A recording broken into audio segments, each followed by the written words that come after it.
I wanted to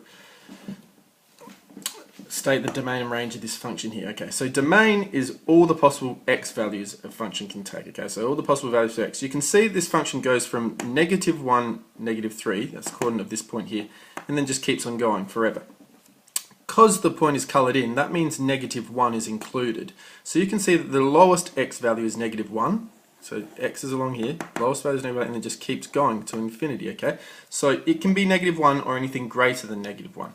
So therefore, for the domain, what I'd write is this. I'd go, okay, so the domain, I'll just put D for domain to show you. Okay, so domain is the set of all x, so the squiggly bracket in the x means set of all x such that, so set of all x such that x can be greater than or equal to -1.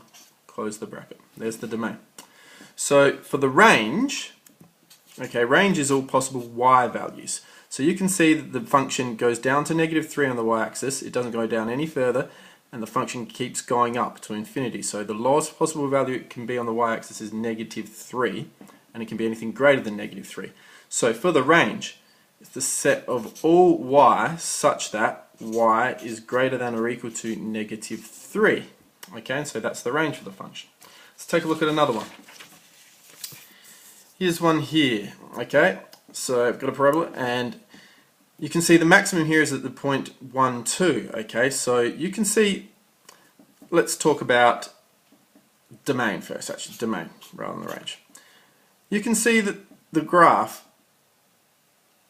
is going down this way and will continue to go down out towards infinity on the x-axis, towards -infinity, yeah? And then on the x-axis this way, the graph keeps going to positive infinity. Okay, it will just keep slowly getting wider all the way out. Okay, so really it can be anything along this x-axis. Okay, it can be any real number. So for the domain, I say the set of all x such that x is in R. All right, any real number.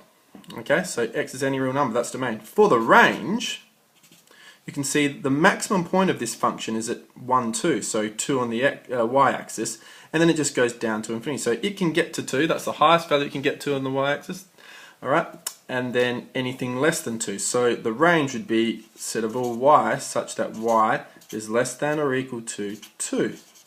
So there's the range, alright. Let's take a look at one just a bit different. This one here we've got some asymptotes, okay.